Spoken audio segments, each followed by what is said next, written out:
Здраво, дојдовте уште едно видео, каде што ова видео ќе биде крајот за комплексни соединенија, каде што ќе разгледаме само повеќе примери. И да започнеме со првиот пример кој го имавме во минатото видео, мислам. И да видиме како ќе се именува. Сега ги имаме наместено како би се именувале, например ако прв е натриум, првен ќе дое натриум, па потоа иде ова комплексниот анион. Така се наместени по ред. Затоа тој дел не мора да го запазуваме. И првен да одредиме валентноста на молекулите. Значи натриумот знаеме дека има валентност, ево, ќе зумирам уште повеќе, да биде подобро. Плюс 1, но бидејќи имаме 3 молекули, односно 3 атоми на натриум, тоа значи дека ова ќе има всушност плюс 3. Сега, со целото ова да е 0, тоа значи дека овој овдека комплексниот анион мора да е минус 3. Сега како ќе го направиме овој минус 3? Знаеме дека S2O3 потекнува всушност од H2S2O3, односно тиосулфурна киселина, односно ова е тиосулфат, а тиосулфатот има минус 2. Ако има минус 2, минус 2 по 2, тоа значи дека ова целото ќе биде минус 4. Ако е тоа минус 4, а ова целото треба да го направиме минус 3, тоа значи дека бакарот мора да биде плюс 1. Со цел да минус 4 плюс 1 ни дадат минус 3, така што минус 3 плюс 3 ќе ни даде 0. Добро, значи бакарот е плюс 1 и со тоа заклучуваме дека името всушност би било следното.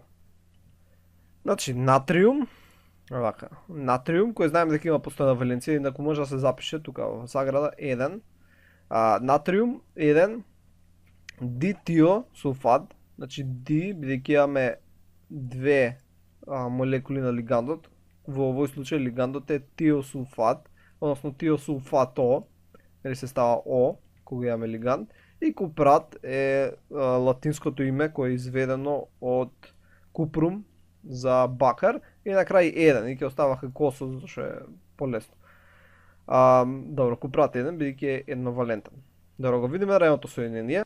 Калиум знаеме дека е плюс 1.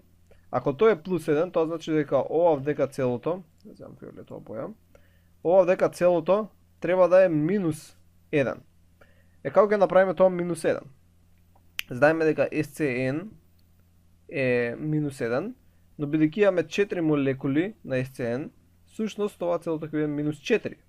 Сега, ако тоа е минус 4, тоа значи дека кобалтот мора да е плюс 3. Добро, нормално се запишува врз него, плюс 3. Ако е плюс 3, ова целото може да биде минус 7. Ако тоа е минус 7, плюс 7, ова целото ќе даде 0, што е значи дека е точно. И од таму произлегува дека името ќе биде следново. Боја, сега ќе го запишеме заедно. Значи имавме калиум, калиум има постојна валенција од 1. Ќе ставам оваа вака стрелка.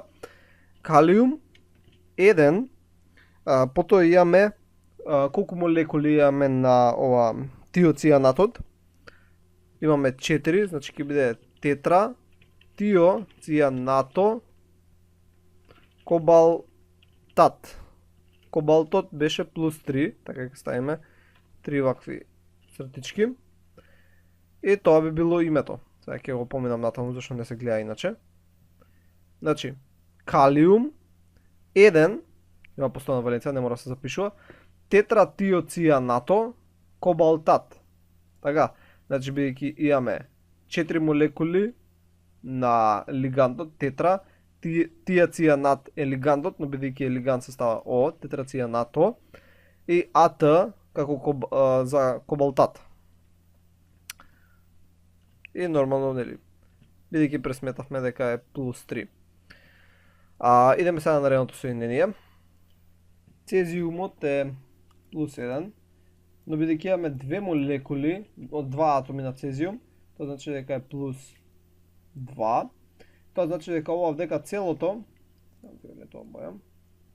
ова вдека целото треба да е минус 2. За тоа да биде минус 2, треба да видиме колку треба да биде кобалтот. Така, да го повторам ова, значи ова целото треба да биде минус 2. NO3, знаеме дека доаѓа од азотоста киселина, односно од азотна киселина, HNO3, значи знаеме дека ова е минус 1, но бидејќи имаме 4 молекули, тоа значи дека ова е минус 4, и со цел да стигне до минус 2, тоа значи дека кобалтот треба да е плюс 2. Така што плюс 2 и минус 4 ќе ни дадат минус 2, а минус 2 со плюс 2 ќе ни даде 0. Добро. И сега можеме да го изведеме името. Сега вака по запишување. Името ќе биде следно. Значи цезиум, зашто имаме цезиум. Тетранитро, нитрато, бидејќи имаме 4 молекули на нитрат, односно нитрато. Значи затоа имаме тетранитрато и кобалтат и е двовалентен. Тоа го пресметавме, нека е плюс 2. И од таму доаѓа името цезиум, тетранитрато, кобалтат. Идеме на наредното. Магнезиум, знаеме дека е плюс 2. И ако магнезиум е плюс 2, тоа значи дека ова дека целото треба да е минус 2. Ако тоа целото е минус 2, а знаеме дека оксалатот е која боја веќе минус 2, минус 2 по 2, тоа значи дека ова ќе биде всушност минус 4. Тоа значи за да добиеме минус 2, железото мора да е плюс 2. Така што плюс 2 и минус 4 ќе ни дадат минус 2, а минус 2 и плюс 2 ќе ни даде 0. Така што знаеме дека е точно. И сега името всушност би било вака, црвена боја, би било магнезиум, зашто имаме магнезиум, D, зашто имаме две молекули на оксалат, односно на оксалато, пазите на ото, и ферат као од фериум за железо, ферат, и 2 бидејќи е двовалентен, се пишува со римско. Сега нормално ја ги пишувам колсо, тоа нормално треба да се со тие прави линии, но не е тако битно. И тоа е името за тоа соединение. И сега идеме на наредното соединение. Овој хемиски елемент е паладиум. И одека се имаме SO3, кој доаѓа од H2 SO3, што е сулфуреста киселина. Значи SO4 беше сулфурна киселина, SO3 е сулфуреста киселина, така ова е сулфит. Значи ова има минус 2. NH3 има 0. 0 по 3 е пак 0, така да тоа ништо не се менува. Тоа значи дека паладиум мора да има плюс 2, така што ова целото ќе биде 0. Плюс 2 минус 2 плюс 0 е 0. Тоа значи дека името на ова соединение ќе биде следново. Ќе биде вака, и сега да објасниме некои работи. Ќе биде сулфито триамин паладиум. Сега. Има едно правило, кое не го спомнав во минатото видео, кога имаме повеќе лиганди, пред тука имаме сулфит и имаме амоњак, така односно амин кога е лиганд. Односно сулфито и амин. Се редат спрема азбучен ред. Сега некој ќе рече зашто аминот не е пред сулфитот. Нели ова е со А буквата, ова е со С. Но поентата е бидејќи имаме 3, пред него всушност ќе дојде дека 3 амино. Така да првата буква му е Т, а дека повторно си останува С. А С, например, е 22 буква, дека Т е 23 буква. И затоа е првин сулфитот, односно сулфито, и после ме амин паладиум 2. Добро, ајде сега идеме на наредното соединение. Да видиме, значи имаме дека 3 молекули, имаме дека 2 молекули, за 3 и за 2, најмозначки дедетел, добро, 6 делено на 3, ова значи дека е плюс 2, а ова целото значи дека е минус 3. Сега, ако ова целото е минус 3, а знаеме дека, например, вака, вземам некои бои, ова е минус 1, но бидејќи имаме 4 молекули, тоа всушност целото е минус 4, за да добиеме минус 3, бакарот мора да е плюс 1. И кога го знаеме тоа, можеме да го запишеме името. Името ќе биде железо 2, ќе има променлива валентност, никако не мора да се запишува. Значи железо 2, зашто видовме дека е плюс 2. Тетрацијано, бидејќи имаме 4 молекули на цијанид, односно цијано, бидејќи е лиганд. Купрат, кој е изведен од латинското име за купрум, за бакар, и тоа е 1. Така, бидејќи видовме дека е плюс 1. Добро, идеме сега на наредното соединение. Калиум. Калиумот знаеме дека е плюс 1. Океј, тоа значи дека ова дека мора да е целото минус 1. Така да видиме како би било тоа минус 1. Хлорот знаеме дека е... Океј, најчесто е минус 1. Сега не мора да биде секогаш минус 1, ама да речеме дека доаѓа од HCl, дека доаѓа од хлороводородна киселина, и затоа е минус 1, бидејќи имаме 4 молекули, 4 атоми на хлор, тоа значи дека обснушки биде минус 4, сега за цел тоа биде минус 1, тоа значи дека кобалтот треба да е плюс 3. Така што целото ќе биде минус 1 и ќе имаме минус 1 плюс 1, тоа целото ќе да е 0. Тоа значи дека името би било следново. Значи, калиум, тој има постојана валенција од 1, не мора да се запишува, затоа го изостив. Тетрахлоро, кобалтат 3. Тетра, бидејќи имаме 4 атоми на хлор. Хлор, бидејќи лиганд, станува хлоро. И кобалт, бидејќи е централен атом комплексообразувач, е кобалтат. И 3, бидејќи има валенција плюс 3. Идеме на наредниот пример. Значи идеме вака. Натриумот, знаеме дека е плюс 1. Натриумот, но бидејќи имаме два атоми на натриум, тоа значи дека ќе биде всушност плюс 2. Тоа не кажува дека ова дека треба да е минус 2 целото. Сега видиме како ќе го направиме минус 2. ОХ групата, знаеме дека е минус 1, но бидејќи имаме 4, тоа значи дека ќе биде всушност минус 4. Ако е минус 4, за целото да биде минус 2, тоа значи дека плумбатот треба да е плюс 2. Така што плюс 2 и минус 4 ќе ни дадат минус 2. Добро, тоа значи дека името ќе биде следново. Имаме натриум, бидејќи имаме натриум. Тој имаше постојана валенција, која не мора да запишуваме, иначе може да се запише како 1, иако не мора. Тетра, бидејќи имаме 4 молекули на хидроксид, но бидејќи е лиган хидроксо, станува. И плумбат, од латинското име за плумбум, за химискиот елемент, и бидејќи 2 римски броеви, бидејќи е двовалентно. Сега некој ќе праша, добро, вака тоа лесно се решаваат, ама ја од кај да знам дека ОХ е минус 1, така. Сега, за голем дел треба, као што имам спомнато, да ги знаете сите претходни соединенија кои сме ги учеле, соли, киселини, сите нивни аниони да ги знаете, за тоа знаете колку се валентни, така од кај доаѓаат. Например, за ОХ можете да си го замислите као H2O.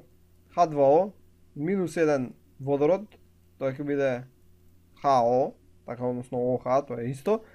И ако нема водород, тоа е минус, го изгубил, значи ќе биде минус 1. Така. И затоа знаеме дека е минус 1 по 4, тоа е минус 4, после лесно се пресметува за плумбат. Добро, да идеме сега на нареден пример. Калциум има постојана валентност од плюс 2. Сега, хлорот, знаеме дека има од минус 1, но бидејќи имаме 4 атоми на хлор, тоа значи дека ќе биде минус 4. Сега, скокнав еден чекор. Ако калциумот бе плюс 2, тоа значи дека ова дека целото треба да е минус 2. Со да го направиме минус 2, а хлорот видовме сега дека е минус 4, тоа значи дека бакарот мора да е плюс 2. Така што, плюс 2 и минус 4 ќе ни дадат минус 2, а минус 2 и плюс 2 ќе ни дадат 0. Добро, сега го запишеме името. Земеме црвена боја. Тоа ќе биде калциум, сето има постојана валенција, така не мора да се запишува. Имавме 4 атоми на хлор, тоа ќе биде тетра, хлоро, бидејќи е лиганд. И сега бакар, купрум, но бидејќи е комплексообразувач, АТ нели се доаше, така ќе биде купрат, И сега имаше постојна валенција колку видовме дека е? Плюс 2 беше, да. Така ќе биде дека 2. Значи калциум, тетрахлорокупрат 2. Добро, идеме сега на нареден пример. Литиум. Литиумот има постојна валентност од плюс 1, но бидејќи имаме 3 атоми на литиум, тоа значи дека ќе имаме плюс 3. Сега, ако таму имаме плюс 3, тоа значи дека целото треба да е минус 3. Сега, како ќе направиме целото минус 3? Флуорот има постојна валенција од минус 1, но бидејќи имаме 6 атоми на флуор, тоа целото всушност би дошло кон минус 6. Сега, ако флуорот е минус 6, со цел да ова целото биде минус 3, тоа значи дека железото мора да е плюс 3. Така што името би било следново. Значи името ќе биде литиум, бидејќи имаме литиум, хекса, бидејќи имаме 6 атоми на флуор, од тука се става бидејќи е лиган, флуоро, ферат за железо и бидејќи е тривалентно 3. Добро, сега да видиме, сега немаме еден хемиски елемент кој седи надвор, него имаме соединение, односно анионски остаток, киселински остаток. SO4 од кај доаѓа? SO4 доаѓа од H2SO4. Ако имаме само SO4, тоа значи дека ово е минус 2. Така, добро, тоа го разгледавме. Значи, ако SO4 е минус 2, тоа значи дека ова вдека целото, комплексниот катион, треба да е плюс 2. За тој да биде плюс 2, а знаеме дека водата е 0, тоа значи дека бакарот мора да е плюс 2. Тоа значи дека името ќе биде следново. Сега да објасниме зашто е вака името. Значи тетраагва бакар 2 сулфат. Првин, како што реков, се става името на катионот, па потоа на анионот. Затоа првин иде тетраагва бакар, па после иде сулфат, за разлика од минатите примери каде што првин идеше литиум. Сега тетраагва, добро, зашто имаме, овдека ми фали една бројка. Ова треба да е овдека 4, треба да стои. Но добро, и да нема четворка, да може да има само една молекула, бејќи таа и вака и така е 0. Но добро, треба таму четворка да има, затоа е тетраагва бакар, видовме дека е плюс 2, така се запишува 2 сулфат. Сега, зашто бакарот не го запишав како купрат? Или преходно кога имавме бакар, пишувавме купрат, еве тука има купрат. Бидејќи се пише латинското име кога металниот ион, односно комплексообразувачот или централниот атом, се наоѓа во комплексен анион. Така, во овој случај тој се наоѓа во комплексен катион. Така, значи не е анион, него е катион. Бидејќи гледате дека има позитивно. Тоа е катион. Кога е катион не се користи латинско, него се користи името као сола, која би бил во сол некоја. Така што ќе биде бакар само. Така е тетраагва бакар 2 сулфат. Идеме сега на нареден пример. Хлорот е надвор. Хлорот знаеме дека е минус 1. Бидејќи нели хлорот потекнува од HCl. Ако тргнеш H, ова станува минус 1 и ова е хлорид. Така добро. Хлорот е минус 1. Тоа значи дека ова дека целото треба да е плюс 1. И сега ќе видиме како тоа би скочило да е плюс 1. Амоњакот, односно аминот, всушност е 0, така да иако имаме 4, тој пак ќе биде 0. Cl знаеме дека е минус 1, но бидејќи имаме две молекули, два атоми, тоа значи дека ќе биде минус 2. И сега со целото ова да биде плюс 1, тоа значи дека кобалтот мора да биде плюс 3. Со целото да биде плюс 1 и да се добие тоа соединение. Тоа значи дека името би било следно. Значи, дихлоро, бидејќи имаме два атоми на хлор, дихлоро О се става бидејќи е лигант, тетраамин, значи тетраамоњак, кобалт, значи не е кобалтат, него е кобалт, и 3 бидејќи е тривалентен, хлорид бидејќи имаме хлорид, тој потекнува од HCl. Добро, наредно, да видиме кој е. Сега, ова целото треба да е 0, и овдека има една интересна работа. CO знаеме дека е 0, така што иако имаме 4 молекули, тоа пак се е 0. Сега, со целото биде 0, тоа значи дека и никелот треба да е 0. Што може да биде во овие соединенија? Сега, треба да знаете само како се именува ова CO, знам тоа е јаглерод моноксид, а на кога е лигант, нели зборевме, имаше исклучоци, се именува како карбонил. Така што името овдека би било тетра, карбонил, никел. И ајде сега тоа да го запишеме. Значи тетракарбонил никел. Сега сличен пример имаме и во наредното соединение, така што нема да го објаснувам, едноставно само ќе го запишам името. Тоа ќе би било пентакарбонил манган 0. И тоа би било името за наредно соединение. И ни остана уште две соединенија, сега ќе ги објасниме. Натриумот, знаеме дека е плюс 1, но бидејќи имаме два атоми на натриум, тоа значи дека ова целото ќе биде плюс 2. Тоа значи дека ова целото овдека треба да е минус 2. Со цел, тоа целото да биде минус 2, треба да видиме колку ќе биде железото. Првично, ова ено, знаеме дека е 0, така не е битно. Cn, знаеме дека е минус 1, но бидејќи имаме 5 молекули на Cn, тоа значи дека ова ќе биде минус 5. Сега, за целото ова да биде минус 2, тоа значи дека железото мора да биде плюс 3. Ако е плюс 3, значи кога секој ќе собереш, да искача минус 2. Така што железото ќе биде плюс 3. Нормално овие бројчиња, пак напоменувам, се запишуваат горе, не се запишуваат доле, но кога биде попрегледно, ја ги запишувам доле. Така што името овдека би било, повторно ќе земеме сега со портокалова боја, односно со црвена. Името ќе биде натриум, пентацијано, нитрозил, ферат 3. И сега уште последното соединение ни останува. Сега, дека малце покомплицирано, но ќе се протнеме. Значи, сега во овој момент ова плюс ова треба да е 0. Сега, ако знаеме дека тионитрозилот има 0, карбонилот исто има 0, тоа значи дека само се подпираме на рениум, а рениум има валенција која е доста променлива, така ќе оставиме сега на страна. Флуорот знаеме дека е минус 1, но бидејќи имаме 6 атоми на флуор, тоа значи дека е минус 6. Сега, кај овој антимонот, односно антимонад, бидејќи е анион, во овој случај нели ова е анион, затоа е антимонад, СБ има честа доста валенција од плюс 5. Значи има плюс 5.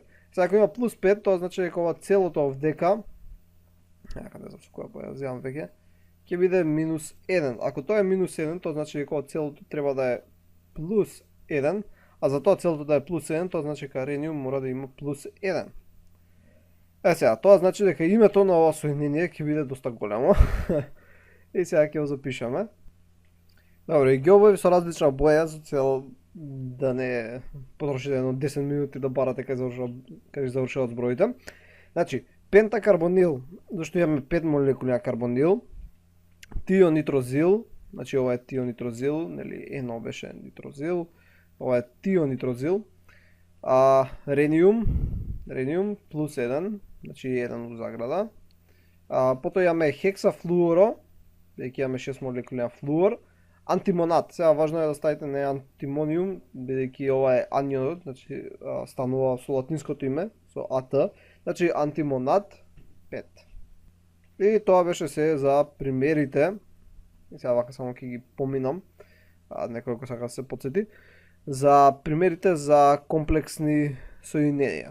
Значи, прилично има долги имиња и треба онака да се мисли малце, да се мислат валенциите, со цел да се решат, но после некое време вежбање и да доста лесно. Нормално треба да се има периоден систем со себе и да се знаат сите претходни работи кои ги учевме, значи за соли, за киселини, за оксиди, за хидроксиди.